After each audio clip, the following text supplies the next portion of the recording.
Why are you still broke even with a paycheck? Maybe it's not bad luck, it's bad habits. Here are 7 money traps to dodge if you ever want to escape the broke cycle. Habit number 1, spending before saving.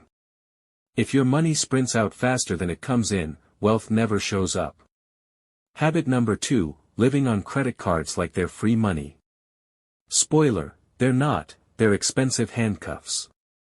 Habit number 3, lifestyle creep. Every raise turns into a fancier car or coffee, instead of real progress. Habit number 4, ignoring budgets. If you don't tell your money where to go, it always sneaks into snacks and takeout. Habit number 5, zero investing.